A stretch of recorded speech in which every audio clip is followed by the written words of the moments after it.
Good evening, Mayor, members of the City Council, staff, and residents. My name is Erin Fosdick, and I'm here on behalf of Tract.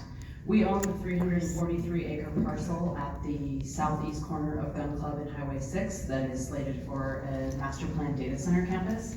As the city attorney noted, we are working to set a series of virtual or in-person open houses to answer project-specific questions. Obviously, I won't be able to get through everything in 5 minutes, but I did want to come and provide a bit of information about the project, answer some of the questions. You know, obviously, all of us are alive and online and see a lot of the information that's been circulating around, both about the data center industry and maybe even about this project.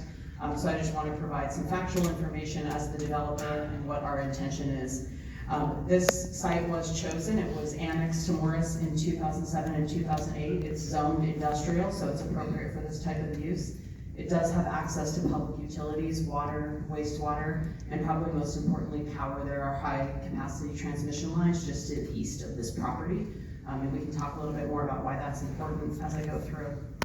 Our model is to get site shovel ready for data center development. And this property is being slated for a 1 gigawatt data center campus. We purchased the land from Clarius Partners last year and have been working diligently even before that to plan for this campus. We're working closely with ComEd to provide power. As you can imagine, power is one of the most essential components of any data center campus. We signed a transmission service agreement with ComEd last year. This is incredibly important because what this does is ensures that any transmission revenue is guaranteed, thereby shielding residential and small commercial customers from future rate increases. Also want to note that Tract's responsible for any infrastructure of the substation and any grid upgrades, so those will be paid for by this development, not by the current ratepayers of Morris. We are also in close coordination with ComEd. They are obviously looking at large load users, and I won't speak on their behalf, but they're looking not only at the transmission, but the power generation as well. And so those are conversations we're having with them. But suffice it to say, we have entered into pretty substantial financial commitments with ComEd to deliver power to this site. The other thing that we hear a lot about is water, and so I want to just touch on that. This site will be served by public water and will hook to the municipal wastewater system. So any wastewater generated by the site will not be directly discharged to groundwater. It'll go through Morris's municipal wastewater system. Water is been carefully planned. There are a lot of studies that the city has done to ensure that the capacity exists to serve this development as well as any other development in Morris. We have a utility service agreement that's in place with the city that caps our water use. I do want to take a minute to talk about the type of cooling system that will be used because this is information that circulates a lot online. This project has been pre-positioned to either use a closed loop system, meaning it would be filled once and the water would be circulated and used for cooling that same water, or a direct evaporative cooling system, which is a hybrid system, meaning that on cool days, so 8 to 9 months out of the year, air from outside can be brought in to cool the data center equipment.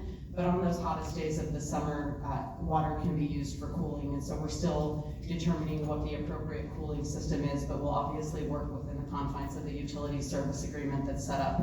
The one thing I want to mention, no single pass cooling will be used. So those are the older types of cooling system that many of the older data centers used that used a lot of water, and that's what some of what we see online today is.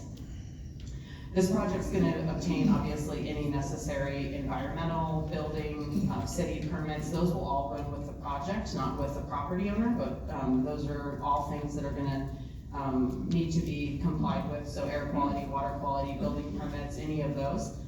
We're still working through the development process. To close, I'll just talk a little bit about project benefits and what Morris might see with a project like this. A project of this size is expected to generate about $900 million in property tax revenue over the course of 20 years. That's revenue that can be used to help fund schools, parks, public safety, roads, and really any other things that the city and the city council determine through the budget process. This project will also support good paying jobs. Those are in the form of permanent jobs. A project like this could support 350 to 400 technical and non-technical jobs for Morris residents and Grundy County residents. It'll also support 1,500 to 2,000 construction jobs. There's also spin-off jobs, but since I have 4 seconds, I will close by saying we'll coordinate with the city to get information about our upcoming meetings out. Thank you.